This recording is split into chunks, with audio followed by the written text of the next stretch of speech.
Hey, Strong Girls. I'm Molly Herford, sports journalist, ultra runner, cyclist, and author, and founder of Strong Girl Publishing.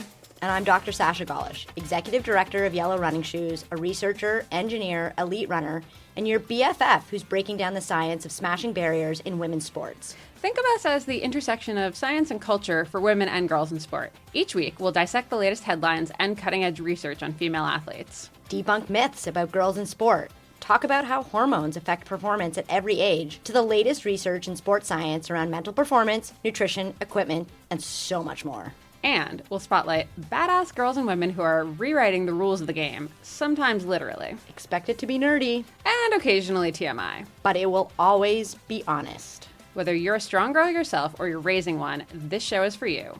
Welcome to Strong Girl Talk, where sports science meets sisterhood.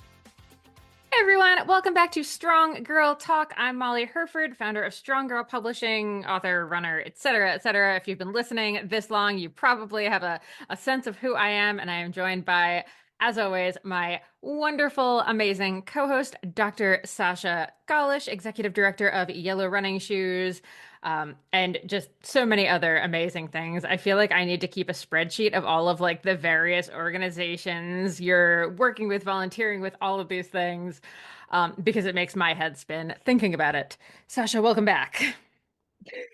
Thanks. I was like, when you're introducing yourself as an athlete, I was like, I'm a recovering knee person right now. Yeah. I am taking this very seriously. And I'm very proud of you.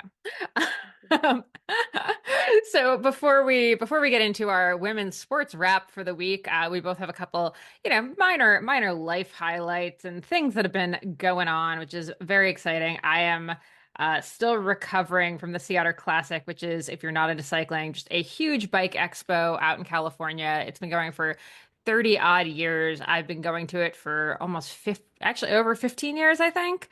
Not every single year, but quite a few of them. So when you drive in, the sign says, "Welcome back to your bike family reunion." And, I said this on a call with you earlier, it genuinely does feel like that.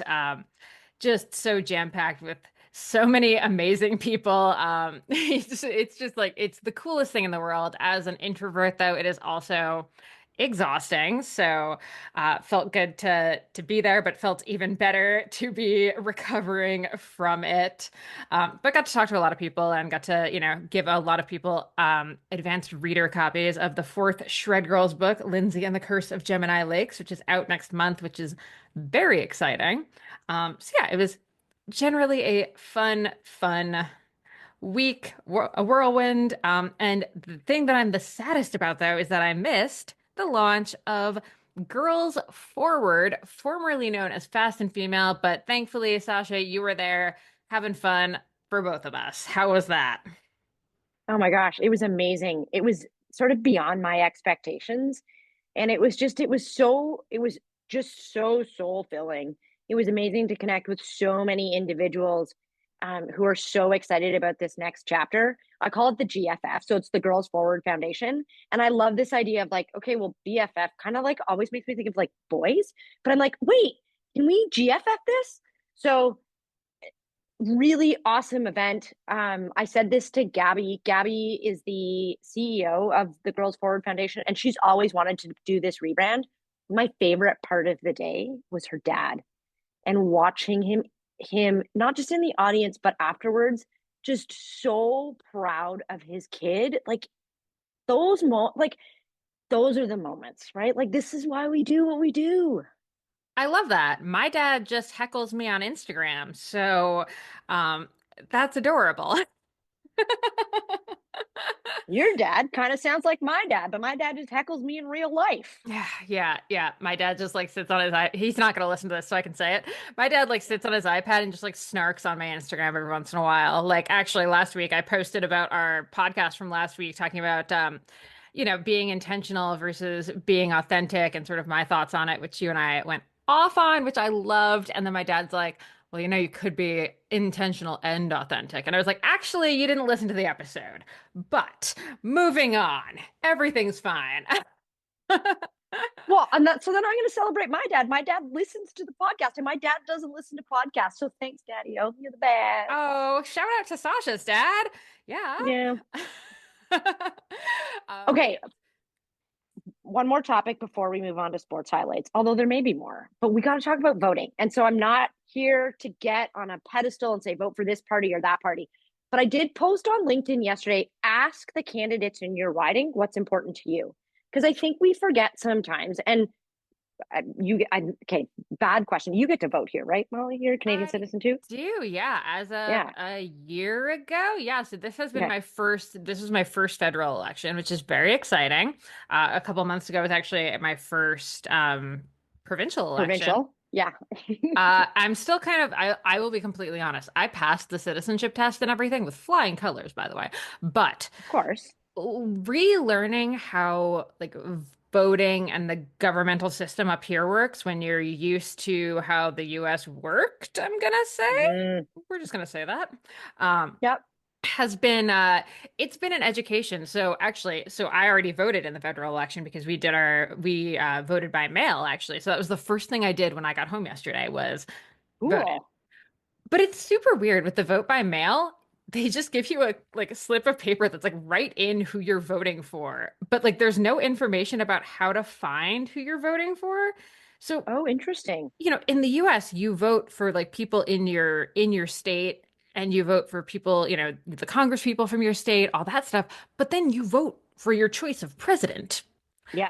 And here, that's not the case. You're voting for the person in your riding who will then like the whole majority First forms. first Yeah. past the post. Yeah. I couldn't actually tell you what that means, but apparently that's basically the way you describe it. But yeah, And then it's whoever leads that party is becomes the prime minister, which is something that I did not completely understand until I was, frantically looking up like, wait, who do I write down? So it does make me right. wonder a little bit like I mean, I guess when you go to the polling station, it actually has sort of all of your local writing options. So it's a little bit more obvious. I do Yep. wonder just how many mail-in ballots get thrown out Oh, because great question. they just have, the candidate you like, the prime minister Right. candidate that you want. Especially, if you're again like me, a new Canadian who does not exactly understand how it works. And there was no like website on the paper that came with it that was like, if you Mm. need to find who you're voting for, like the list will be here. So I had to Google and I'm like, who do I vote for? Question mark. Um, Well, but you bring up a great point. So then are ballots spoiled if, for instance, somebody spells somebody's name slightly incorrectly, where it's close enough? And so that's a great question. But yeah. so I posted on LinkedIn just asking your candidates about the things that are important to you. So for me, quite obviously, sports, gender equity, right? And so, what are you going to be doing to ensure that sport, physical activity, and recreation continues to be funded so that every, particularly youth, has access to these through school and community support? And then what will you do to continue to advocate towards gender equity? And someone posted it this week. It's something like not for like 158 years will women catch up to men at this rate in terms of salary, etc. So, we can't continue doing things at the rate we're doing them. We have to accelerate certain things. So what are those things that you're willing to do? And not willing to do, but advocate for. I love it. And I think the cool thing about that is that's something you can, send to, most of the people that are running have websites with contact forms and all that. You can literally send that. And even just the act of like sending it then at least puts like a tally in the mark of like, oh, this is what people care about in my area. When Yes. people are, planning what they're actually going to do in office. So that is a great point. Um, this is like the, call your congressperson, call your whatever they're called in Canada. Sorry. Speaking both is just very difficult. Call those that represent you, right? Call There your we local representatives. And actually, to that point, now that you say that, like one thing that comes up for me is how are you going to work with the provincial and municipal, right? We need to like really things happen at the local level here. How are you going to support the current person who is voted in your municipal area? go. Hmm. Yeah. Yeah, and I admit this is something that actually I was really struggling with as I was thinking about how Canadians vote. Sorry for the fact that this has turned into like a political like podcast here. I swear this is the last thing I'll say on it. It is bizarre because in some ways, there are parties that I would actually rather vote for locally but Right. then it wouldn't actually translate to what I want on the broader scale. So it is a bit of a push-pull with that. And, obviously there is no perfect system here. No, Um, no. but I definitely find that very tricky, and really kind of caught me off guard a little bit. Well, no perfect system, as you said. Good moments, bad moments. And actually, Exactly. our municipal in Ontario, our municipal parties are actually not allowed to be affiliated with a party. BC, I think it's different, but here in Ontario, I can only speak to those two provinces apparently. Well, it's probably where a lot of our listeners are. It's fine. Good point. Hey, All right, all right. On to our sport highlights for this week. I mean, we got to start with Paris-Roubaix Femmes. Like, oh my goodness. You had tagged me in a post as you were predicting your thoughts for the podium. Uh, we had very similar predictions, but then I responded with like, I would really prefer a cyclocross only podium. So I was going PFP, Webus, and Voss. I was close. I was close. well, and then like same, right? I said Lorena Wiebes because she's just been on such a hot streak. PFP also on a hot streak. And then I said Demi Vollering number three, but should have actually looked at her Instagram because she was at a training camp and not planning to race. So I'm an idiot. Yeah, Um, shame on you for not seeing every single athlete's where's your like giant spreadsheet of just where every female athlete in the world is at any given time? I love that you'd know that it'd be in a spreadsheet. Of course it would be in a spreadsheet. I was so I mean they didn't cover the race from the start, which actually worked out well. I've really been struggling with my sleeping, not being able to be active. So I was like kind of thankful that I could sleep until 8:30, roll out of bed and get to the start on my television for 8:40 a.m. Eastern time. Sat there glued to the television the entire time. Yeah. Okay, you do the spoilers because I'm always one who's like, oh. I mean, it was pretty exciting. So I admit I only watched like a 10-minute highlight video because I was at Sea Otter that day. So I, as usual, I'm like so far behind on catching up. But anyone that didn't watch, cover your ears. But PFP, Pauline Ferrand-Prévot, attacked with, I believe it was 23K to go. She came around Emma Norsgaard and just went. It was basically like watching the Olympic mountain bike race all over again when you're just like, oh, there she goes. Oh, there she went. And just wild separation, clearly cementing that, we all knew she was a good road racer. Like, I believe she's actually been road world champ. I think she was road world champion and cyclocross world champion in the same year. Yep. And she and Matthew Vanderpool, actually, who won the Paris-Roubaix men's race, they were actually cyclocross world champions the same year as well. So clearly, Paris-Roubaix race for the cyclocrossers, which obviously I'm excited about. But we knew that her coming back to the road meant that she was coming back to the front. Like I don't think anyone doubted that, but clearly this race just cemented that fact. Um, and then, love to see a teammate in there. Marianne Voss, fourth place. Like, that woman is just going to keep going forever. I don't know. Ever, forever, forever. Did you watch any of the like highlight Instagrams of the two of them looking to hug each other? No. Oh my gosh. So my favorite part of the interview was when they interviewed PFP asking her like what was the highlight of your race and she's like I don't know right now. I really just want to find my teammates and say thank you. And I was like get well up. Mm-hmm. That makes me really happy because I wasn't actually sure I'll be honest, I wasn't sure how she would do in a team environment again. Like she is, she and Voss are the goats, right? Like they are Mm-hmm. both the greatest of all time. They have very similar palmares. Like Voss is, a few years ahead, obviously, but like I would say, if you actually add up all of their stuff, they're pretty head to head with who's won more Mm-hmm. things. Um, so that can go one of two ways, right? Like they can be great teammates or they can be just vicious enemies because they're both going for it. Which, we've seen like that was SD Works' problem Yeah. in recent years, Yep. like too many goats on one team. makes things difficult. But clearly, that is not going to be the case. Although, is it going to be the case if, or would it have been the case if it had flipped and Voss won and PFP was fourth? To be determined. But Based on, so PFP woke up that day riding for Voss. And so I think it would have been identical. Like, and what was so the video of Voss looking for PFP while she's in the interview on her bike riding around being like, is she here?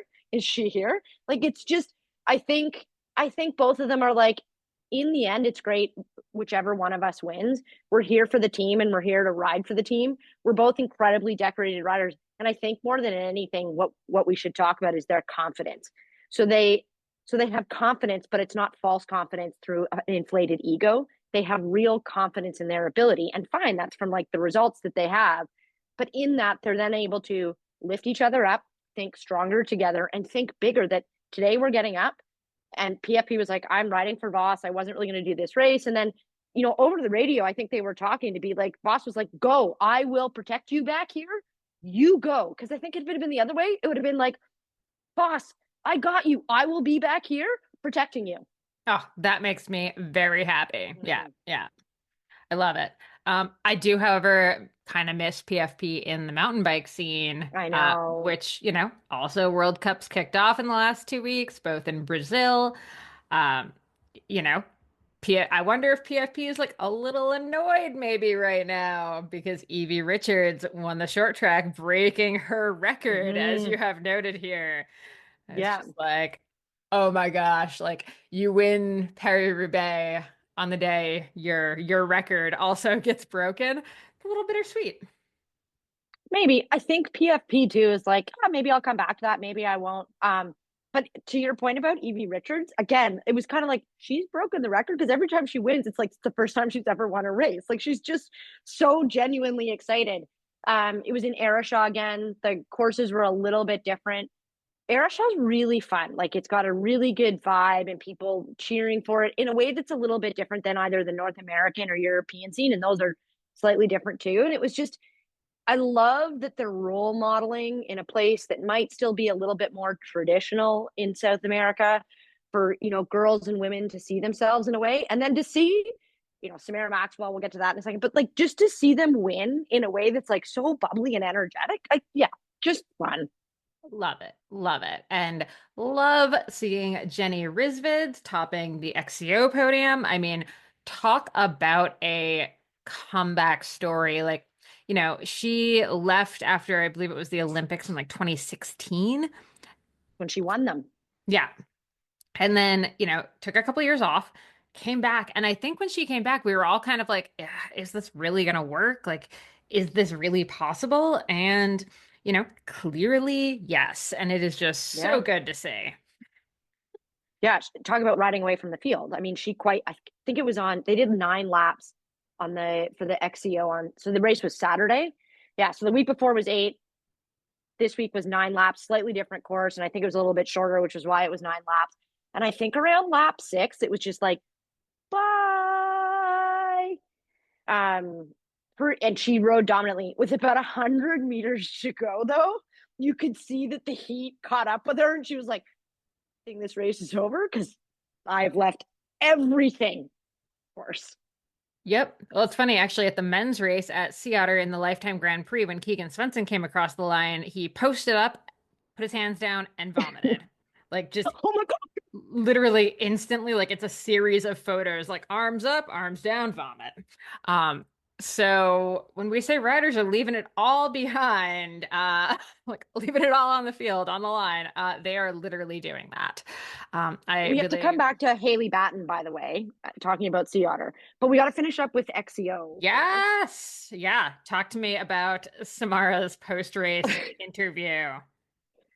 Like just so candid. So this young woman has taken this year by storm. She won last week's XCO event. She stormed back to come second. And she was very candid about her period. She was like, on Monday, I woke up with my period. It leaves me debilitated. She, has cramps for a couple days. She was just hoping it would go away in time for the race. But then she also talked about some of the physiological changes that happen. So she gets some swelling in her hips, and she says that it can sort of like manifest in her knees, and it makes her pedal stroke feel really weird. But like there was like no shame, no guilt. Like there was just almost like neutral emotion of like, oh my gosh, we have to deal with this. Yeah, absolutely love that that's just becoming so much more normalized to talk about, and that like you don't like I haven't seen any, male commentators just being like, a flutter by the, so kerfuffled by it, right? Like I think 10 years ago, if she'd had that same post-race interview, we would have seen commentators being like, "Ugh, so unladylike to mention that kind of stuff." Like, We don't those you don't talk about those things in public. Mm-mm. exactly. Yeah, But now exactly. it's like, yeah, we do. Yeah, exactly. Okay, moving off of cycling, you've got a couple No, track. Haley Oh, Batten. oh, We got to go to right. Haley Batten. Okay, Lifetime Grand Prix. So 6 race series kicked off at Sea Otter with the Sea Otter gravel race, won by mountain biker Haley Batten, who, clearly didn't go to the first round of World Cups and was at Sea Otter. You know, First of all, I really like Sofia Gomez Villafan. Like this is Glad you no, can say her name. Just by the way, cannot say that name. Glad you can. no shade to her whatsoever. I'm glad she didn't win. Like, I mean, technically, yes, she won the Lifetime Grand Prix, like, uh, you know, who's the Grand Prix standings, but Right. it is nice to kick off the season with a race that she didn't win just because she's been so dominant in the US gravel scene, that there is just something that's like, okay, good. We have some competition, which is what you and I were saying even about roads, like the road cycling, not having Vollering in the front. She's still at a camp this season, but like she hasn't really been in a mix, Cassia Nuyadoma, not in this top five. Like it's kind of cool to see the shakeup, even if the shakeup is granted bringing back a couple of the legendary greats from the last 10 years, I'll still take it. Um, So that not in the show notes, but what I want to talk about, and Haley was so forthcoming with this information. Haley's mom was diagnosed with cancer, and she's like, I just don't want to travel. I want to be closer to home. And so what's cool is what she really gave credit to was her team and the sponsorship, and not just the like financial support, but the emotional support. And when you have that, you can then show up to an event that is completely out of your wheelhouse and just dominate for 90, was it 90 miles? 90 90K. miles, 90 miles. 90 miles? Oh my gosh. Vomit fest. Yeah, yeah. It's funny. I was talking to another Canadian editor on the start line. He's like, "How long is this?" I'm like, 90 miles. And he gave me this blank look, and I was like, 143K? Oh, And he was like, "Oh, thank God." bad. I'm the mathematician. Bad math. Yeah, don't ask. Like 144 or something like that. Yeah. But he was just like, Okay. wow, you really speak miles and kilometers well. And I was like, yeah, it's because all my friends are Canadian now. So I have to do the conversions very quickly when, you're running and someone's like, "Oh, it's going to be a 30K." I'm like, "Wait, can I do that?" Yes. Yeah, no problem. Yeah. It's not 100 miles. Just know that it's less than 100 miles. Yeah. Yeah. Plus or minus 100 miles. And yeah, we're good. Yeah. Anyways, yeah, really cool to see. Loved her post race interview. I did not get to watch those events, but I did on Saturday, like quite literally go like Paris Roubaix, short dog walk, Arisha.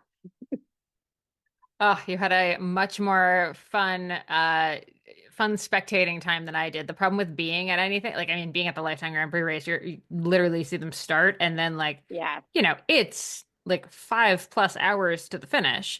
So I was in meetings when it was finishing because you just couldn't predict when it would be.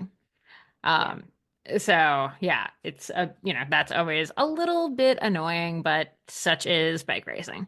Um, we have not quite cracked how to cover gravel, I think, especially all of the locations of it are just where there's very little cell coverage. So it's very hard Right. to track it or to do anything. So yeah, It'll come. it'll Give come. it. I like give it 2 years, and those will be fully covered. And kind of like watching a marathon, I'll watch that too. No problem. Yep, happy to. You're just gonna end up with like 30 screens, just like all simultaneously broadcasting. Yeah, totally. So talking about things not covered. So track gets a lot of coverage, not our and field friends. And this weekend, my former teammate from Oiselle, she actually, I guess she's kind of a current teammate since my like A6 ASICS kind of connection. Anyway, Valerie Allman broke the American record in the discus. Throwing events are really interesting. So many of those world records were set and have not been broken like the track during the like let's call it the doping era. And Val's really like she is challenging the norm. And she was not your like typical thrower, right? She's tall, she is fast. My favorite story of Val Allman was so Wazell was like a heavily dominated like middle distance team. And Val was like, okay, at the end of the season, I'm going to try and crack 60 seconds for the 400. So one, she did, right? Which just like puts into perspective her speed. But she was like, too, like, I never need to do that again. There, whatever is wrong with all of you. But yeah, Val broke the American and it becomes the North American record in the discus. And it's just like, we need more and field. It's true. Even, I mean, when I was at Olympic trials in Montreal last summer, the field events were all happening and they were kind of shouting them out. The announcers were sort of mentioning them, but like the play that they got compared to the actual, yeah, to the track events was, minimal at best. Um, yeah, and just happening all at the same time. So, yeah, more field, more field. Well, and actually, I just heard today that there's a good chance that Athlos, which is like the female forward track meet, is now going to become a track and field meet. And so, what we'll see in October, yes, we need to go to New York. Um, we will see some and field, which is fantastic.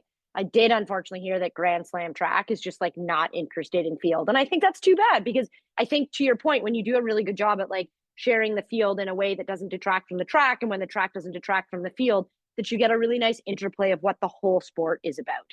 100%. Not to mention, I mean, the difference in body types that Mm, happens when you add in the field athletes. yeah. I mean, it's just, I love that about field Mm-hmm. events. Yeah. Yeah. Okay. On the note of things that we really hate, though, um, Masters golf, just a giant middle finger there. I do also watch that entire tournament, and I'm sure you're like, what? But anyways, I like grew up watching golf with my dad, right? Like it's so it's not about the tournament, it's about my dad and his and my relationship to that. And I do like I love the Masters, other than the fact that they cannot get their heads around a women's tournament. Like just and it's the like full shutdown of no and like preservation and not to point fingers, but Southern US, like, could you just get with the program? I mean, like it just seems so shocking to me that women's golf like that's not a thing. Like that seems like such an easy one.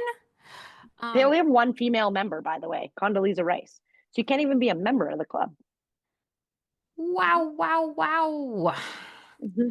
Yeah, so in case you're wondering, yeah, the organizers said that yeah, there's just absolutely no way they were going to do a women's tournament. Decidedly pissing off a whole lot of women in the process. Um, And a whole lot of men. There's a lot of men that have stepped up and said, like, this is not okay. Like, we're all for women's sport too. And I like thank you to those guys. It doesn't just have to be the women in the room saying, oh, enough already. 100%. Yeah, yeah.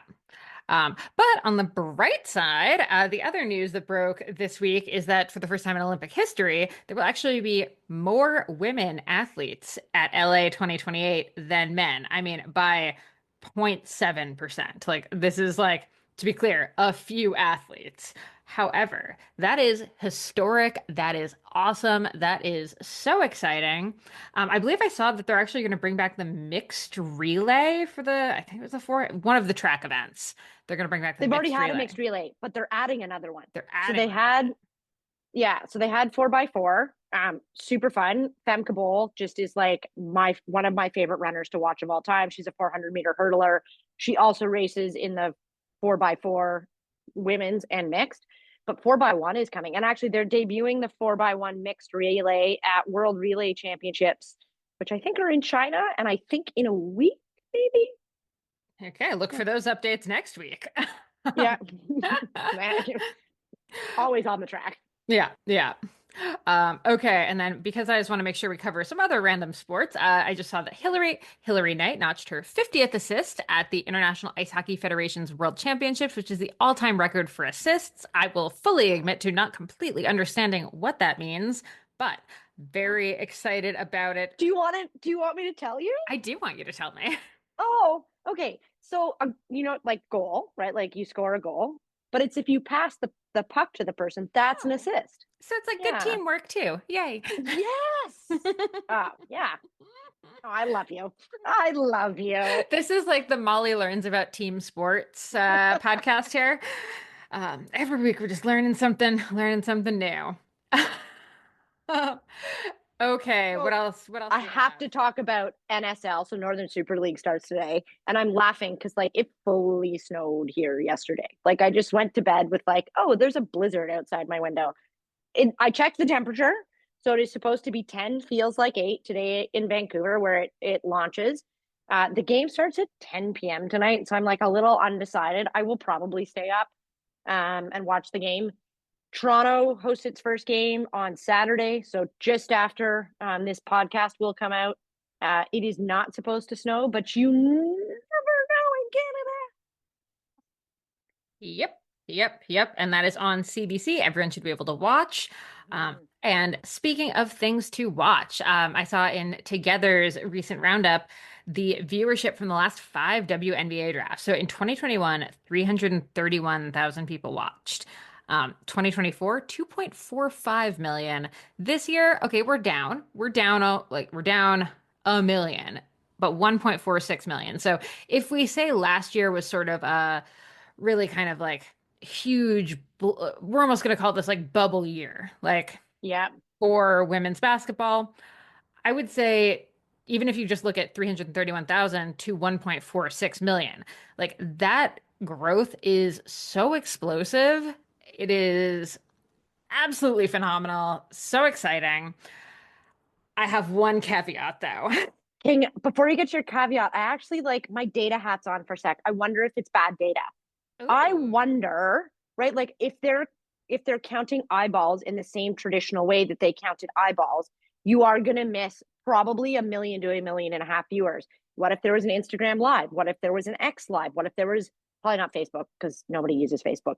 But I just can't help but wonder if we maybe need to revisit, not you and I, just like societally, how we're counting these numbers. Because I suspect that this number is much larger, but they're still counting it in traditional ways. Ooh, okay. And I mean, there's also, we could argue some of those could be, there are actually more watch parties. And watch parties, Yeah, you have a, party of 100 people and it's going to look like one. So absolutely. that's, Okay. that's maybe my hope is like we actually just had more watch parties. Um, Now to pessimistic. Yeah. Yeah. Now the pessimistic. I was looking at another set of articles this morning. I believe it was in the Gists newsletter, and it was talking about Paige Bucher's, apologies for my pronunciation of It's names. If I Buckers. Buckers, I okay. watched a whole bunch of stuff with her. It's Paige Buckers. Sorry, Buckers. Paige. We're really sorry, but it's Buckers. Yeah. We were doing what we could.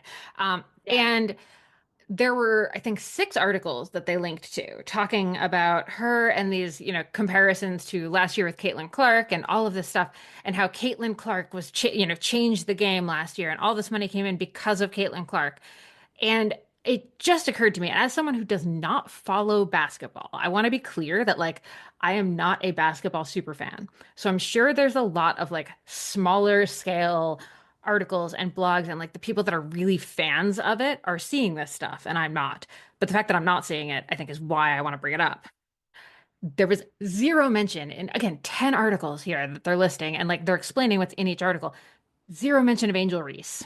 And the fact that like this year we're talking about is Caitlin Clark and Paige Buckers just really makes me feel as though the media is really kind of frankly whitewashing the WNBA, which historically is very predominantly black. And the fact that now suddenly we can like all talk about it and celebrate it and all this because there are a couple of white women who are like very high up in it, it feels kind of icky to me to be total like that's the best way I can phrase it. It leaves me just feeling like we're really missing an opportunity here in the media. And as you pointed out to me though, when I ranted about this in our show notes that we went back and forth on, you know, this is like, this is absolutely not on Caitlin Clark or Paige Buckers, like even if they hadn't commented on it, but Paige has in fact actually very publicly talked about the fact that, she has had the advantage of white privilege and has been very vocal about that. And absolutely respect her so much for that. And, she's kept saying it in interviews, and I love that. And I really, really wish the media would maybe like bring in a few more athletes. And, the way these athletes become fan favorites isn't just by playing really well, it's by the media pumping them up and like selling their stories.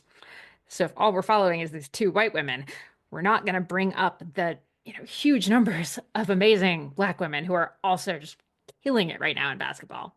Okay, end of rant. Oh, thank you for the rant, right? Like again, you and I sit here as white women of privilege, right? We want to talk like one, we will do a better job at covering the WNBA this summer, partly because like I'm now much more interested in it. I guess probably because I'm just not running as much. So I'm like, what am I going to do with my time? I'm going to watch sports. I'm not going to watch the men's basketball. I'm going to watch women's basketball.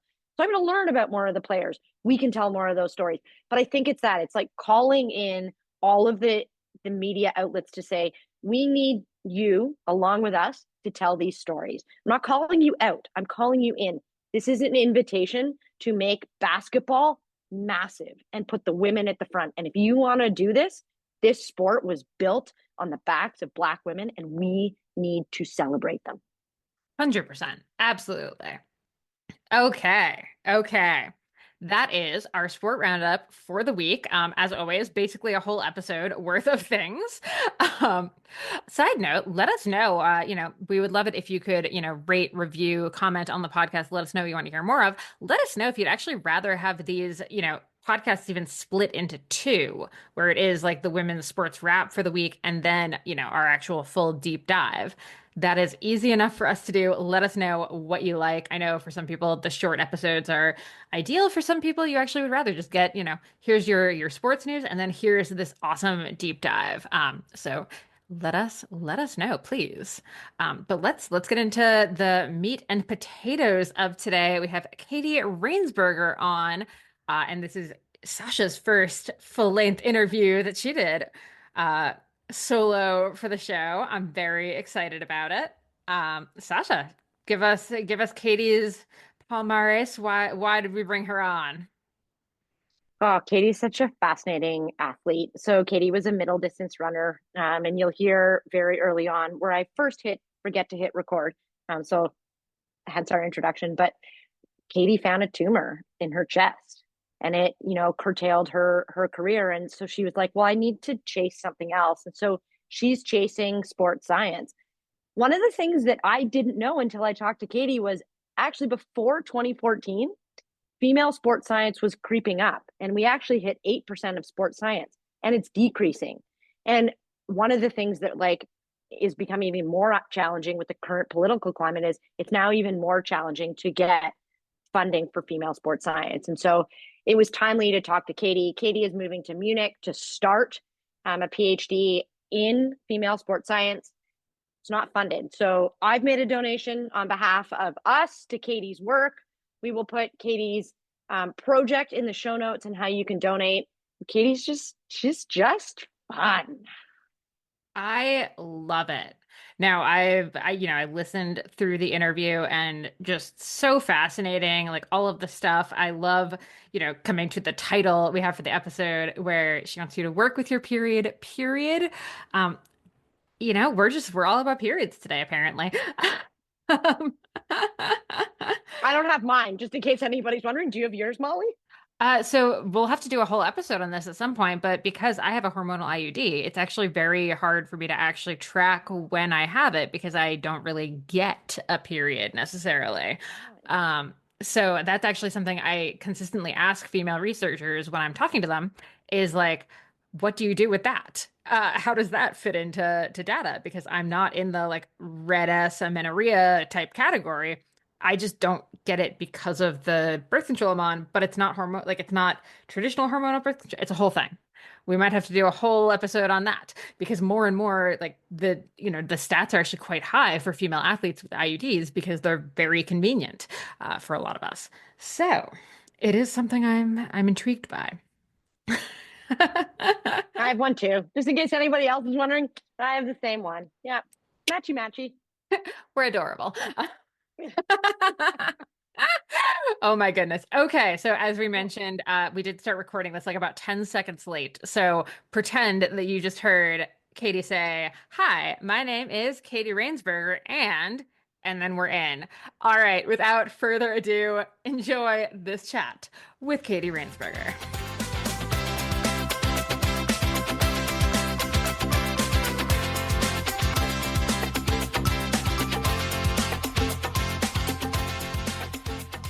Grew up in Colorado. Um, I ran high school track and field. I played soccer. I did kind of everything under the sun, and eventually ended up at University of Oregon. At University of Oregon, I helped the Ducks win the first ever Triple Crown. So we won cross country in the fall, indoor track in the winter, and outdoor track in the summer. And I scored at all three as a freshman. So I was like really excited. I was like, this is running. But obviously I got hurt my sophomore year. I wasn't doing a good job with my nutrition, and I wasn't in an environment that like supported doing a good job with your nutrition. And then my coach left Oregon and went to University of Washington. Her name is Marisa Powell. And I loved her because when I was hurt, she checked in on me every day in terms of not like what was your workout in the pool. It was like, how are you doing? You feeling a little better? And I was like, oh, wow, this person really cares about me. And in an environment where like points was like the most important thing, I had someone who was like constantly in my corner. So when she took the job at Washington, I was like, one, really excited for her. She's going from an assistant coach to like a director of a D1 program. So I knew like totally was understanding of the move and like went up to Washington and totally different environment in terms of now academics were maybe a little bit more important than athletics, and that was not the case at Oregon. And so I really enjoyed this transition. It was a different sort of environment. I had some like difficulties as a junior and senior in college. It was during COVID. There was a lot of uncertainty. It was, why am I doing this? And like, who am I outside of this? And some panic attacks during races. And my by my fifth year, I'd really delved into research during COVID. So I didn't know what to do with my time, or I didn't know what to do with my hands. And so I joined the honors program at University of Washington. I was a human evolutionary biology major and a medical anthropology major. So not your typical combination for like science, but I loved the social aspect. I loved including some qualitative research in with the quantitative research. And so I did a research thesis there. In my fifth year, I was third at NCAA's outdoors. I'd like everything came together, and it was really, I ran the steeplechase for the first time that season. I went on to make the finals at the Olympic trials. I signed a pro contract. Like everything was just like beautifully coming together. I decided I was going to do my master's and run professionally. So I moved back to Colorado, where I'm from, and I joined Team Boss, and I ran for New Balance for a few years. I was fifth at my first outdoor championships as a pro, and was at the time still getting my master's in applied physiology, like purely research side of things. Um, and then going into like my second, third year as a pro, like really started to feel off in my training. And I was doing research down in the Springs, and so I was a participant because when you're a master's student, you get kind of thrown into research to be participant. So I was a participant, and I realized I wasn't ovulating. Through this research, I was like, oh, that's weird. Like I hadn't fueled well in the past, but I really thought that I was on it now, but like maybe I'm not. My training's more intense. I'm back at altitude. Like maybe I'm not doing a good job with that. And so I went in, I saw a doctor, and they were like, oh yeah, like you have REDS. And I was like, oh, I had no idea. Like at this time I wasn't intentionally underfueling, and so, but I was feeling bad. So I didn't really question it. I did the things you're supposed to do when you have REDS. You reduce your training volume. You meet with a dietitian. You meet with a sports psychologist. I did the whole thing to try to get this better, and I was racing like considerably worse. And I was like, oh man, like this is a tough world out here. I am not very good at this. And so I do that for another year and a half. From that time of initial diagnosis, for a whole year and a half, I keep trying to navigate this diagnosis. And it turns out it might have been REDS in some sense that my body was working really hard, but it turns out I had a 10 centimeter tumor in my chest. And we took that out and I'm feeling better, but it's like totally changes the directory of my life. And like what I thought 3 years ago from like graduating and going down this, like, I'm going to be a professional runner and I'm going to get my master's and do some research on the side. It's now like, I'm going to do my doctorate and I'm going to do some running on the side. And so that like whole journey has been really special and really unique. And it's like really given me a sense of purpose and that like I love running. I love female athletes. And I think that there's a ton that we could be doing better to really optimize performance on the whole. So Oh, that's me. That's my story. thanks for sharing. Reds, I mean, relative energy deficiency in sport. Um, share more about maybe your experience with that, but also some of the science that you've been playing with lately. Yeah. So Red S is like the new term for something called the female athlete triad because when they called it the female athlete triad, it kind of like narrowed it so that only females could experience this syndrome. This and it's actually quite and that female athlete triad only had three parts to it. And what we're kind of learning is that Red S, relative energy deficiency syndrome, has a ton of pieces connected to it. So I was experiencing like shifts in my mood, swings in my mood. I was experiencing like tummy distress, like severe fatigue. My heart rate was high and racing. And so there's this whole like syndrome of symptoms that occur with like a mismatch in your energy input and your output. So it isn't always like I'm intentionally under fueling.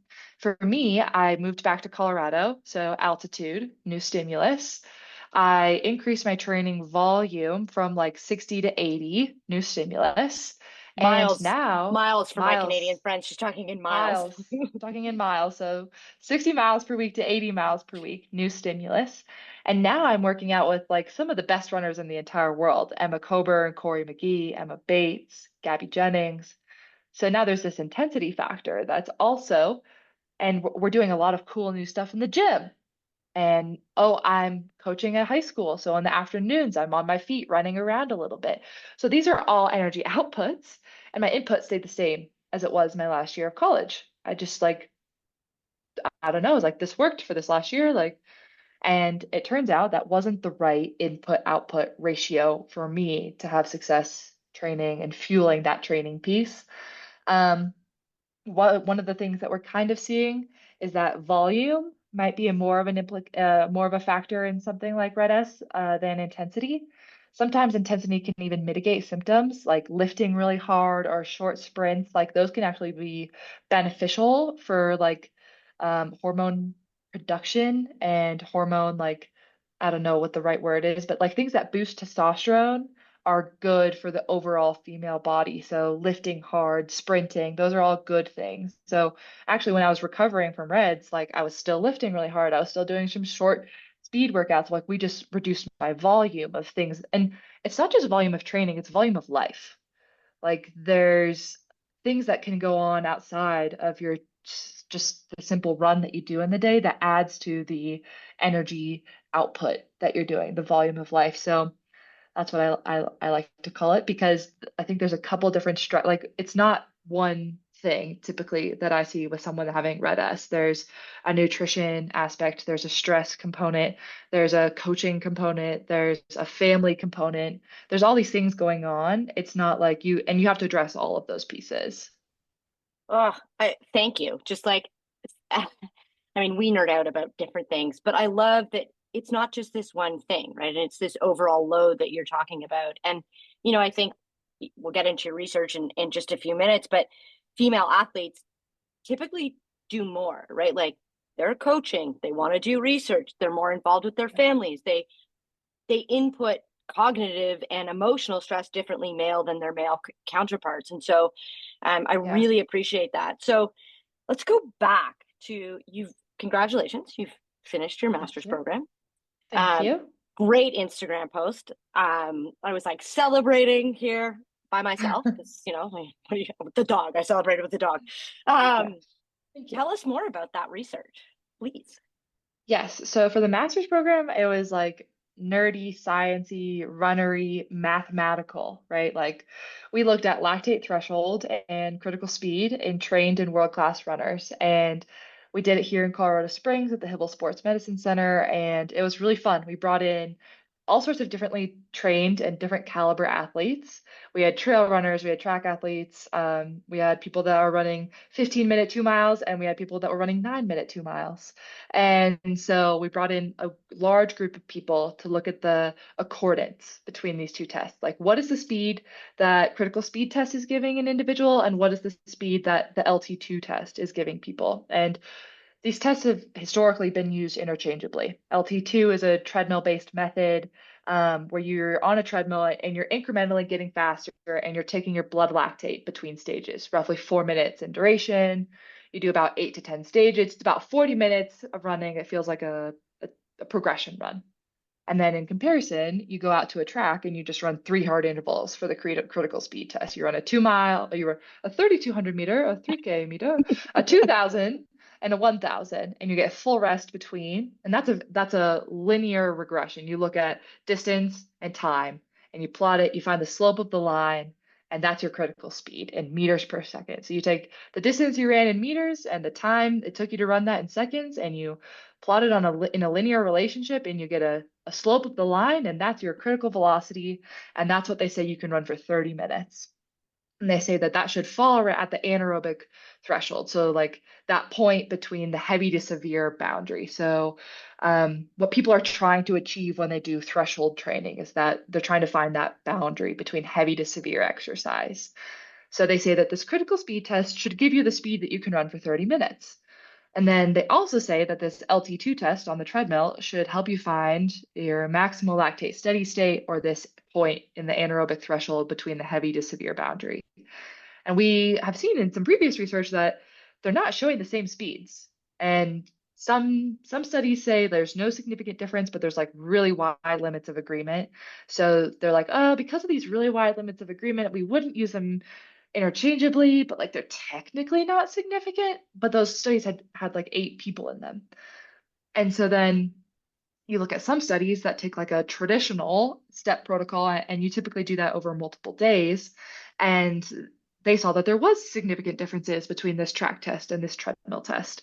So basically, we took different caliber athletes, so trained and world class, and we brought them in and we did both these tests. And we saw that across the board, regardless of like what ability level athlete you are, the critical speed test showed that a faster speed of about 6 seconds per kilometer for all individuals. And so that's been really interesting. But what's cool is that both tests seem to have some sort of like some meaning. So like I said, I really like this qualitative side of research, and a lot of times you'll just see like straight mathematics, which is great. But I sat down with the individual and kind of interviewed them about their training. And what we were able to determine is that like these individuals are running their intervals closer to the critical speed derived pace, and they're running their threshold closer to the LT2 derived pace. And so that was just personal preference and subjective findings, but we are seeing that like both tests could serve a purpose, but the coach would have to be able to not use them. I wouldn't use them interchangeably in a world-class athlete, because like we talked about earlier, a world-class athlete, they have a very narrow physiological range between their first lactate threshold, LT1, and their velocity at VO2 max. It's like 30 seconds per kilometer. So a 6 second per kilometer difference could mean that you're running in zone 4 when you're trying to be in zone 3, or it could mean that you're in the severe boundary rather than the over the in the heavy domain. So, but comparatively, a normal trained person who's just like running for a local 5K or a local 10K, like their physiological range is much wider. The difference between their first lactate threshold and their velocity at VO2 max was almost a minute. So that 6 second per kilometer difference is a little bit less meaningful. And it actually might provide like some sort of optimistic benchmark for someone who's like getting into the sport to use. It's very accessible. You go out to the track, you run 3 hard intervals, and you plot it, and you get the slope of the line. And you like, I could send you the Excel document on how to do that right now. But it's an accessible way to see where your fitness is at and to kind of get an idea of where this threshold, this boundary might be. And so for a recreational athlete, you probably can use it as a benchmarker, as a guiding tool. But for a world-class athlete, where the difference between first and fifth at the Paris Olympics and the 10K was zero point 0.8 of a second, a 6 second per kilometer difference is very meaningful. Yeah. And I love how you nuance that, where this actually could have real world implications both at the elite and the trained athletes. And I think about, I think about the my friends that are coaching, particularly in the high school area, where like lack of resources, lack of money. Like this is a simple test. And like you could do this as a workout one day, which would actually be like a Yeah, solid middle distance workout and have a whole totally. lot of information for your athletes. One of the questions I have for you is both sexes? Yeah, so actually what's cool is all previous research had only been done on males, and we did 54% female. We had a 54% female split. So Oh, we were able to kind of show you for the first time that there was the same difference between males and females. And that was pretty exciting as well. So we were the first study to include Olympic athletes. Like their velocity at VO2 max was like uh 20.8 to 21 kilometers an hour. So they were moving on that treadmill, let me tell you. 21 kilometers an hour at an incline at the end there. So like that was really fun to see that this difference was the same. But like I said, a lot of times research just looks at like cut and dry, no statistical difference in terms like there was no interaction effect between test type and caliber, meaning that the difference was the same, 6 seconds per kilometer for both the trained and the world-class groups. Um, but I think that there's a meaningful difference in terms of exercise prescription. oh, thank you. That so well summarized. You have a bright future ahead of you. Thank you. Um, well, right, we sit in labs, right? And we do this work and we know how to talk to each other. But it's so important that like we take the work that we're doing and we make it accessible to people, both so they can understand it Totally. at the elite level, so they can understand that there's sometimes sex-based differences, but there's a lot of shared that we share between the two sexes. And Yeah, that there's also practical implications that we can use and make it accessible for coaches of all levels to be able to use. So you're a special human, totally. Katie. Thank you. Thank you. I think I have more background in terms of like where I'm coming to for this research in sport and less in school. And so I'm bringing more like real world with me than I am like textbook. Yeah. And I think that that's like I learned a lot in terms of like how to have a third order polynomial regression line fit to a set of data. Not my favorite thing to do, but I'm learning how to do that. But then what I really love doing is pulling these nuanced things out of the data into the discussion. And like that's been my favorite part so far, besides hanging out with all these lovely individuals for 3 hours several times a week. That's also been something kind of fun that I didn't expect. I like the applied physiology side of the research. I like occasionally getting out of the lab into the sunlight and spending time with individuals. Please wear your sunscreen. Yes. No, I think that's such an important point. And I think like that's actually like we're talking about your future. But I think that's the future of science, right? Like for so long. And one of the challenges sort of I face with my job is I don't want what I do to go die on a shelf in the ivory tower. Like that is absolutely not what I want to do. I want to advance science, but I want to advance it in a way that's tangible and usable for people. And I want to pick out those like little nuanced things that are like Yeah. sneakily in the data to be like, oh, oh, that's such an important story that we need to tell. So, Yeah. Yeah. Yeah, so my favorite story, the last thing I'll say oh about this yeah, data, my favorite story from this data is that in this world-class group of 6 individuals, we had one world-class triathlete. This triathlete's training, because we had these like interviews where we looked about their training 24 hours a week, with only 6 of that being running.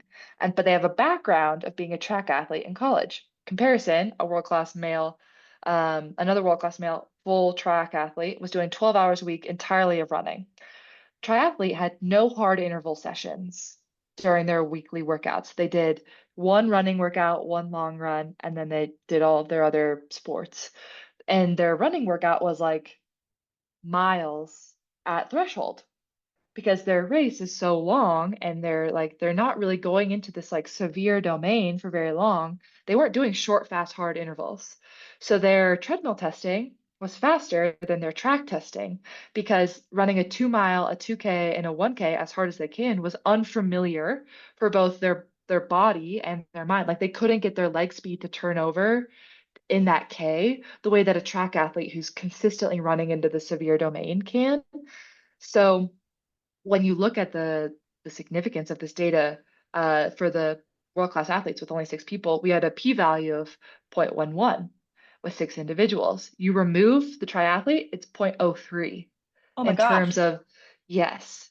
Kate, so I So understand that, but most people don't. So can you tell yeah, that? yes. So basically, when we have all 6 individuals, when we include the triathlete, we see a verging on significance of different times between or differences between these two tests. But it's not quite significant, meaning that we're not entirely sure that the differences we're seeing aren't just due to random chance. So when someone says a p-value of 0.05, it means we're saying we're 95% sure that the differences that we're seeing aren't due to some random chance in the environment or with this group of people. So when you set your p-value to 0.05, it means that for something to be statistically significant, it means that you need to have a value under 0.05. So for the world-class group, we saw a p-value of 0.011. So it's almost significant, but not quite. Um, so that's including the triathlete. So that means like we're almost sure that critical speed will be faster than LT2, but it's not quite there yet. We can't say for sure that there isn't something else going on. However, when you remove the triathlete, the p-value goes to 0.03. So we're totally sure that there's a huge difference between critical speed and LT2. So you can kind of look at that two ways. My guess is that the triathlete, their training is that they're not going into the severe domain of exercise. And the critical speed test necessitates that you go into this severe domain. You're running 3 minutes as hard as you can. That's for sure severe domain. And there's adaptations that happen when you regularly train above this threshold. You get an increase in key enzymes that help convert like energy that you eat into energy that your body can use. So glucose into ATP, and your body loves ATP to support the demands of exercise. But you can actually increase like the activity of the enzymes and your overall mitochondrial density by training chronically in this domain and making like these adaptations to this training. So this triathlete who was like really well aerobically trained was not familiar with this domain of exercise. So what that shows me is that the type of training you're doing is important for the critical speed test alone because they showed in the LT2 test that they were just as aerobically fit as our runners. What they weren't as familiar with, or maybe what wasn't quite as improved with the roller coaster, it was their running economy potentially, and familiarity with like the severe domain of exercise. So instead of removing the world-class triathlete, my committee wants me to include 2 more world-class participants to try to get that p-value closer to significance, so that we can say even with this individual we saw it. So I'm on the hunt for 2 more individuals. I mean, listen, my ATP is like craving a hard workout, so I get it. I mean, one of the things like knowledge translation wise and like thinking about our listeners is it's so important, right? Like you talk about the 1,000, the mile, and the 32, the two. I'll give you the 2 mile. Listen, we Okay. Canadians understand that, but just Okay. for me with that triathlete, I'm like, you need to go and do 10 by 200 as hard as you can, and that workout needs to be part of your like diet because like Yeah. we know like there's so much emerging evidence around running economy and how important that is, and actually how much that's going to improve that world class triathletes like overall time, in Yeah. that last little bit. And maybe it's that you don't need to be running 12 hours a week or whatever this individual's training was. Maybe instead it's actually you need to be running a little bit less, or actually a lot Yeah. less perhaps, and a little bit more intensity to get that running economy and then still have that long run, because then you get the benefits of the running economy over that long run. And maybe Yeah. you're even Over the running long run. further. So like Yeah. I think about, the young girls that are going to be listening to this, and like my favorite workout to prescribe kind of in like that, like late middle school to early high school is like either threshold workouts with like some hard hills, like 10 to 15-second hills at the end, or Yeah. short intervals, and like 10 by 200. Everyone's like, but it's not enough volume. I'm like, if you do 10 by 200 correctly, which Yeah. you've done as well, you're I promise you don't need to run any further. You're done. Yeah. No, I mean, I've done 30 by 200. At all So out. they were like 30 to 32, Oh no, I'm talking like you are like as like hard as you can. so it's 10 less about, 200s, so like full rest. So you're saying full rest, 10 200s. and don't use your watch. So it's not about how fast you actually run it. It's this like full Yeah. out feeling. Interesting. Mm-hmm. I also think that for improving running economy, instead of doing like longer threshold intervals, you can do shorter, faster with less rest. So you could do Yes. like a ton of 300s where you jog the 100 in like 45 seconds, but that means like Oh, you're it's still my getting a favorite. threshold stimulus, but then you're actually training your body to be doing at a slightly quicker speed. I don't think you can do that all the time. I think occasionally you do need those like longer threshold-ish efforts, but I'm not a huge fan in terms of like I think that you can get a pretty similar stimulus with like a shorter interval, less rest, and it just like trains your body. You get a similar threshold effect of like the short rest really keeps it like from you running them as hard as you can. Yeah. But I think that's a cool way also to like improve. You don't have to run threshold at the same pace. Right. It can be the pace that you run the miles at and the pace that you run these 300s at are going to be totally different. It's going to be a similar stimulus for your body, Yes. though. Yeah. Such an important point. So Yeah. you're about to embark on something really cool. You're moving halfway across the world. Actually, Yeah. around the world. My father would be really disappointed if I said across, because countries you can travel across, but the globe is round. So you're traveling around, Oh, right? around. Right. Yeah. Okay. Yeah. Um, so tell us all about voice and sport. Tell us about your research, and tell us most importantly about how we can help you with your funding. Thank you. So, the quick background is that the lab that I'm in right now found some sex differences in how men and women are recovering from hard, strenuous glycogen depletion type workouts. We saw that there was a difference in day two of performance between men and women, with men being able to come back on day two of the time trial performance and really replicate the effort, whereas women were on average about 20 seconds slower. And so with this data, we're kind of thinking there might be this difference in recovery. Like we might, as women, be able to run hard at all points in the cycle. I'm like a big proponent of like you can replicate any performance wherever you are in in your cycle. But like anecdotally, I noticed that I would sometimes do the same workout several times throughout a block of training, and I'd feel better or worse during the workout sometimes, but I'd still be able to hit all the splits, right? Like you're still hitting the splits, but some days it's like, oh, this feels, I can do this. And then some days you're hitting the splits and you're like, oh, this is a little harder than it was last time. My theory is that like there are certain like times of the month that it might just take like a little bit more to hit the same splits. And like, why is that? And so seeing this difference in recovery between men and women, I'm like, why is that? So you in research, you come up with like all these whys. Like, why is it like that? What is that? What's going on there? And so you accumulate all these questions. And so you also accumulate questions based on personal experience because as a female athlete, there's nothing out there. Nope, nothing. So there's nothing out there, so we don't We have know each other. anyways. We You have know each what? other. I'm We like, have have each you other. experienced Yeah. this? Um, and so then, there's some recent research out there showing that when you're in a low energy availability state, so meaning that your output is greater than your input, it really does impact your recovery and your performance in several days after this like low energy availability state. Like some research shows that even 4 days of low energy availability is enough to cause like menstrual disturbances later in the cycle. So early on in the cycle, before your body is ovulated, it's really susceptible to changes in the environment. Your body, what I like to tell women is that your body above, like this is the human evolutionary biology side, your body above all want baby. Your body want baby. And so when things aren't good to have baby, it's like, whoa, I probably shouldn't bring a baby into this environment. It's a little hostile. And so I think that's the best way to describe what's going on because male body don't want baby. Male body don't care. Girl body want baby. And you think about it from that simple of a perspective, kind of explains a lot.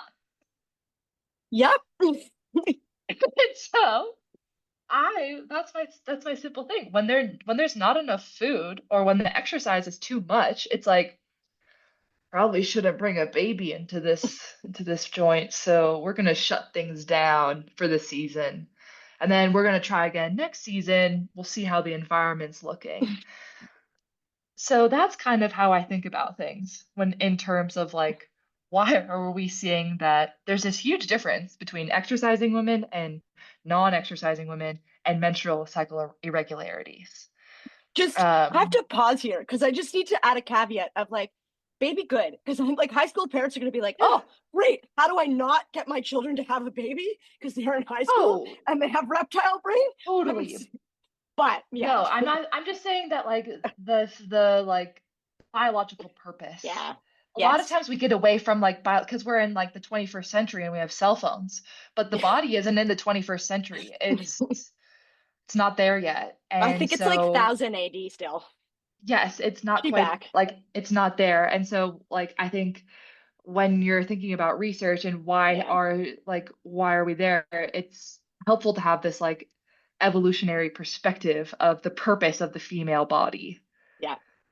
And so I apologize for not making No, that clear. no, it's good. I just, I always have to Yes. like, oh, I got to put my like youth sport hat on at the caveat. Yes. Um, But it's, I mean, let's yeah. talk about like education on the female body as a whole. Totally. I coach at a high school and I'm like, what are the two phases of the menstrual cycle? Just ask for the two of them. We could get into more detail.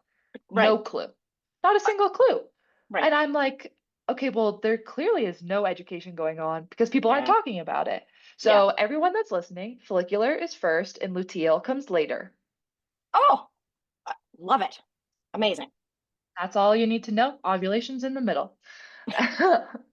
But I like to think follicular comes first and luteal comes later, and little education and acronym for you. But we're not talking about it. So then when we do talk about it, sometimes it's like surprising to hear the words ovulation and menstruation. And so We're good with this bleeding is here. We talk about bleeding. we just say periods, right? Like young girls now are Yeah. like, well, I bleed during my period. And I'm like, great. If you're comfortable using those words, we should be too. Totally. Yeah. Growing up, had a soccer carpool mom that was a gynecologist. So she would make us scream out the top of our lungs the V word. I don't know if I'm allowed to say that on Oh, this you can. podcast. Oh, yeah. We could talk about vaginas. We So, could talk about penises too, okay, but the great. focus today is vagina.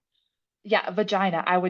She would make us scream it on the way to soccer practice. And she was like, be empowered by your body. Scream it with me. And so that was yeah, part of Liberating. growing up. Yeah, totally. So anyways, I'd love to like one thing we don't talk about like in terms of low energy availability is like people don't ever talk about body weight. They don't ever talk about like underweight, overweight, like these scary things aren't talked about.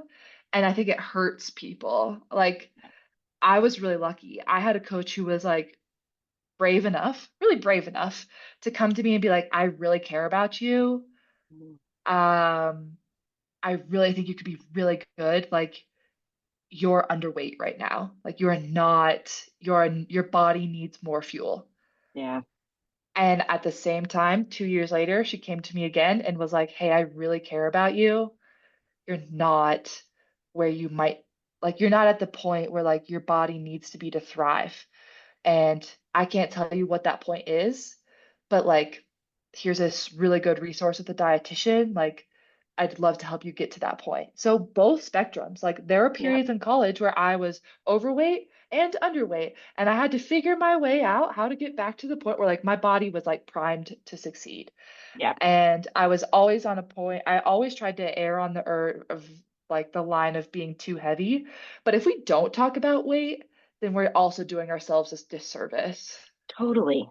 Yeah. Like it's there. So do you want it to be like something that we don't talk about and it's under the table? Or would you rather just have like a professional dialogue about how to how to be the most like how to have success in sport and success after sport. Because when we're Yeah. seeing these menstrual cycle irregularities, that means like there's not just like not bleeding and then healthy.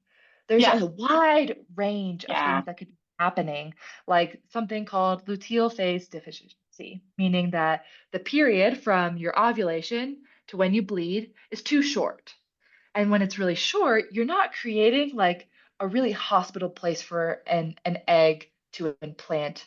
And so when you have a longer luteal phase, it means that you're creating like a really lush, hospitable, yummy environment for an egg to thrive and flourish. And when this phase is really short, then you're not getting enough you're not giving it a ton of nutrients. You're not giving it like a nest that's like really warm and comforting. And so luteal phase deficiency is really hard. Like you might be getting pregnant, but you might not be staying pregnant. So there's a lot of things that happen when we talk about like menstrual cycle health. It's not just do you get a period, do you not get a period. It's like, is your body in a prime place to like have a happy life after sport? Yeah. Well, and one of the things that like I hear you talk about and is like resonate, there's a couple things resonating with me. One, it's almost like body weight's become a taboo topic in either direction, right? And Totally. that actually does such a disservice. But then also talking about like it's almost like talking about whether or not you get your period is like the generalization, but it's the door to open a very important conversation, right? It is just like it's the top of the flow chart. I'm a scientist, right? It's the top of the Yeah. flow chart before we like get into more of a nuanced discussion with like follicular ovulation, luteal bleeding, because we call it bleeding, while we're here. And so, you know, what are you most excited about with your next phase of research and all of this? Yeah. So what I'll be doing specifically is looking at recovery from repeat exercises in females in different phases of the month. So we'll do 3 phases of the month. So they'll come in, they'll do hard exercise, a workout, hard exercise again, and then they'll come in during the later phase. They'll do the same back-to-back days of exercising, and then again later in the cycle. We're going to do that in a state of energy balance, meaning that we give all the participants all the fuel that they need for those days, and it's primed for their body composition. So meaning like their skeletal muscle mass. So we give them the fuel that their body needs to succeed, and then we do this testing. Then we have them come back in the next month and we give them a low energy availability diet intervention, meaning we do not give them enough energy to succeed. And we do the same testing. So that we're able to look at this interaction between fuel and metabolism and hormones with exercise and seeing if there's any sort of what does the recovery look like from day 1 to day 2 of exercise when you're fueled? And what does the day recovery from exercise look like from day 1 to day 2 when you're not properly fueled? And the real world implications of this is that women aren't exercising once a week, like when we typically do testing. There's rounds of a competition. There's several games in a weekend. There's women trying to do double threshold. And we don't understand this relationship between recovery and fueling and different phases of the menstrual cycle. And if there's like this interaction, because estrogen likes to interact with things throughout the month and it's rising and it's falling and it can double in a day. And so there it's very likely that it acts antagonistically, so in opposite with some of your hunger cues like ghrelin and leptin.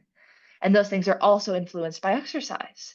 So a lot of times people say like after a really hard exercise, they're like not hungry, or they'll say during certain phases of the month, they're more or less hungry. And so we're really trying to get this like interplay between nutrition, recovery, and the menstrual cycle. Oh, I love it. I was thinking of you. So I injured, well, not injured, post surgery. I shouldn't say I'm injured, whatever. I'm watching a lot of sports on television right now, but I was Cool. thinking of you as I was watching Grand Slam track this weekend. And so, Yeah. love what Grand Slam track is doing. But one of the like curious things was so both for the short distance and for the long distance events. So short distance is 8:15, long distance is 3,000, 5,000. The women competed on day one. And I can't help but wonder if women need to go in the short distance and long distance in particular on day three, and then men go then back to back, either day one, day two, day three, as we're sorting these things out. You know, it's it is, we can fuel all we want, but if we really want to like give these women success in this event, right? I Yeah. really think the best thing that we can do for them right now is let them have that day of recovery. And there's enough other events that like they can. Yeah. Yeah. So I'd no, love. I think that the long distance goes day 1, day 3. There is Yes. one day in the middle. There is one day in the middle. Well, for the So, last but one, I don't know if the schedule is out for the next one. I haven't looked, to be honest. There's too oh, many other okay, sports that I'm interesting. curious in. But yeah, Yes.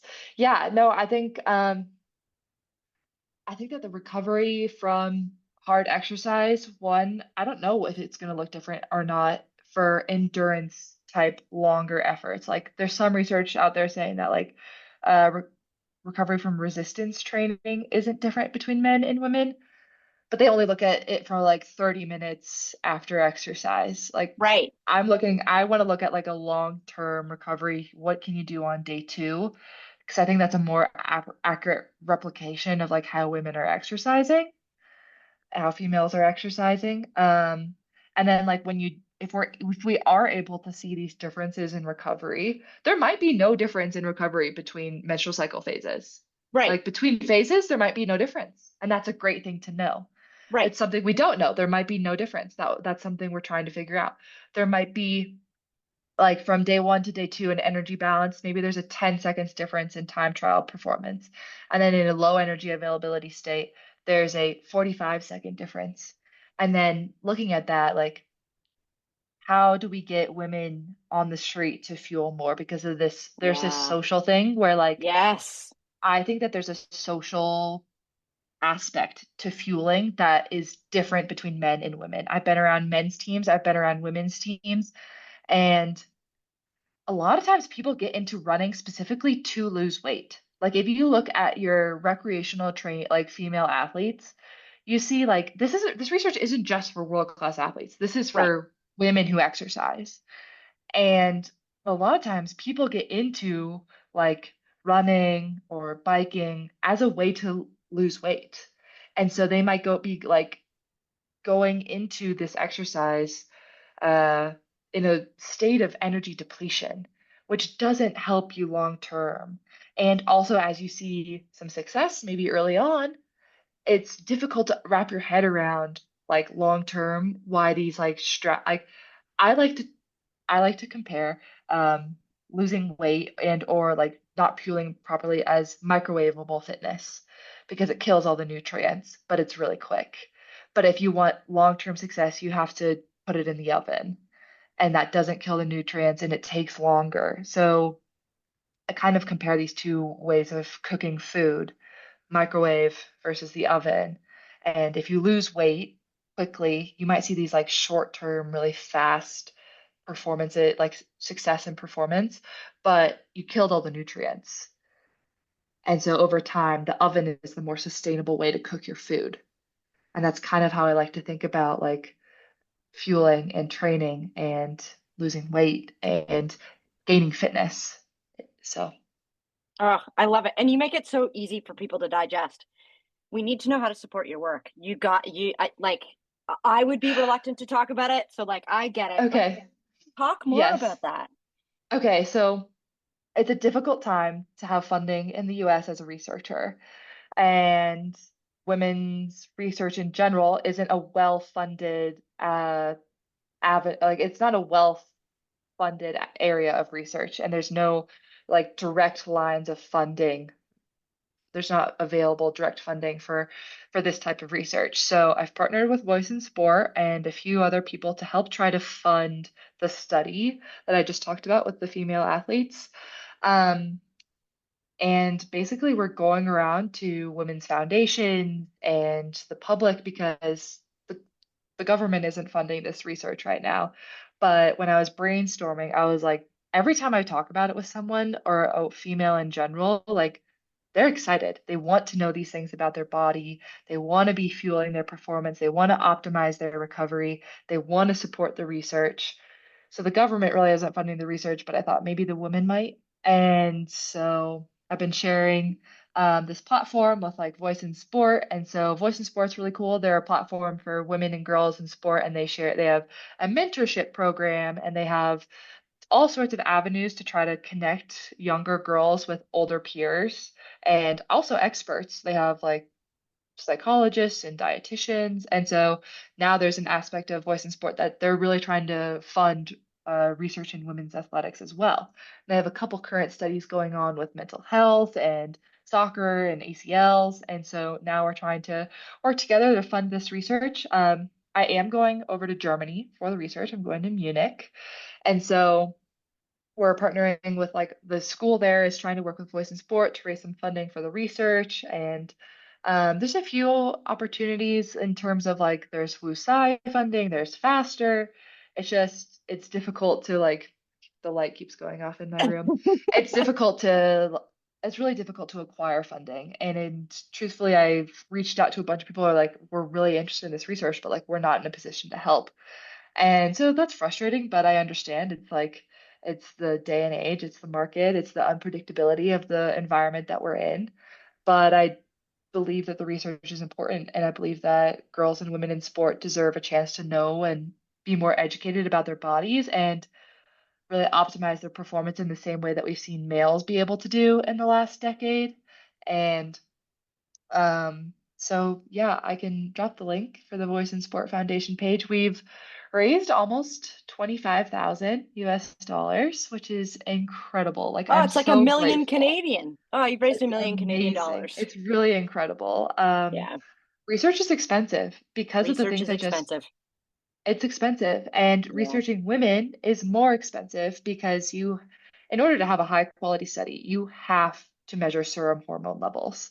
yeah, You have to do the long, arduous, expensive work of making sure that the hormones in the body are doing the things that they're supposed to do. Did progesterone rise in the second half of the cycle? Did estrogen rise too? Did we see that surge in luteinizing hormone? Because if not, you have an irregular menstrual cycle, and that's fine, but it's something we have to know. If we're like, I don't think that it's an exclusion criteria, but it's definitely something that needs to be addressed and known about. And like, we can't just generalize that every woman's on a 28-day cycle. We have to, like, it's an individual, so much of the menstrual cycle is an individual experience. And generalizing women to a 28-day cycle or just predicting that they're in different phases, like, that's out of here. We got like we got to do the work, and if we're going to do the work, we have to do it right, and that means taking the time and doing like high quality research measures that really measures and tracks the hormones and not just like estimates cycle windows. And yeah, that is thousands of dollars per plate that you run, and you have to run everything in duplicate. And so that really adds up. And so the research is expensive. But in the last decade, from 2010 to 2020, research on women-only sport has gone down from 8% to 6%. hmm So I think because the cost is rising, we're seeing a decline. We're seeing some sex differences studies, but you read the research and they're like, we brought women in during the first half of their cycle, and then we compared. And it's like, well, we didn't really learn anything about the menstrual cycle. You included women, which is great, yeah, and you included them in their low hormone phase, which means that they're probably most hormonal that profile is most like a man's. So that's probably the best time to compare a man and a woman is when their hormone profiles are the same. But you didn't do another comparison in a different phase. So, like, how much can we really draw from that research if we're not doing those things? So that's why it's expensive. That's why we're really going around trying to raise money. But raising money with private donors is also difficult because you want to maintain high integrity and unbiased research. And so there's people out there willing to fund research, but if you say something favorable about my product, and it's like, well, that's not favorable to everyone who's going to read the research. So thank you, but no thank you. So it's a really hard world to navigate. How can I get this funding, no strings attached sort yeah. of thing? And I'm learning that as we go. Thank you. So we will put the Voice in Sport, we will put Voice in Sport and all the great work that they do in the show notes. We will put Yeah. the link to your fundraising in the show notes. We will be making a donation to your research as well. I Thank also you. continue to share it with people and try to it's I think easier in Canada to do unbiased research compared to the US for sure. But where else can Totally. people find you? I mean, I stalk your Instagram, so I know we can find you on Yes. Instagram. You can find me on Instagram, you can find me on LinkedIn, Ooh, and the lab that I'm in right now has a website. If you're in the Colorado area and you're interested in participating in this type of research, um, I don't know, it seems like a pretty heavy Canadian crew, but if there's anyone in Colorado that wants to participate in this sort of research and give back to the science community in this way, um, I can also put the link to that lab here. We're doing a lot of really cool research on fasting and long exercise right now in women, because that seems to kind of be a hot topic at the moment. So there's a pretty cool study happening there right now, but you can find some of my research there. Hopefully you'll find some of my work being published this summer. And in the meantime, I'll be going to Munich at the Technical University of Munich. But we can drop my Instagram is at Katie Rains _17. And I'm trying to keep an update of like what I'm up to on there as well. thanks, Katie. Thank you, Sasha.